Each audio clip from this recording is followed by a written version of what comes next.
आज आम्ही मनमाड शहरातील जे शेतकरी आहेत, सकाळपासून आम्ही येवला प्रांत कार्यालयात धरणे आंदोलन करत होतो. आम्ही इथले जे प्रांत साहेब गाडवे साहेब यांना वारंवार निवेदनं आंदोलनं करून तक्रारी करून कुठली आमची दखल घेतली नाही.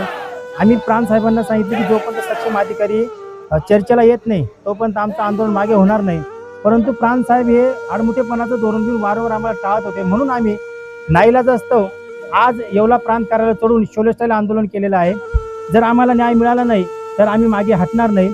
मनमाडमध्ये जी MIDC आली, ते MIDCला 400 एकर जमीन सरकारची असताना शेतकऱ्यांच्या जमिनीवरच का तुम्ही डोळा ठेवतायत, हा सर्वात प्रश्न आमचा प्रशासनाला आहे. इथले जे काही प्रांत अधिकारी आहेत यांनी जर वेळेच्या आंदोलनाची दखल घेतली असती ते आंदोलन चिघळलं नसतं. आज आम्ही अहिंसेच्या मार्गाने, संविधानिक आणि शांततेच्या मार्गाने आंदोलन करणारे लोक आहोत. परंतु शांततेच्या मार्गाने जर न्याय मिळत नसेल तर भगतसिंगांच्या मार्गाने देखील आम्हाला न्याय मिळवता येऊ शकतो.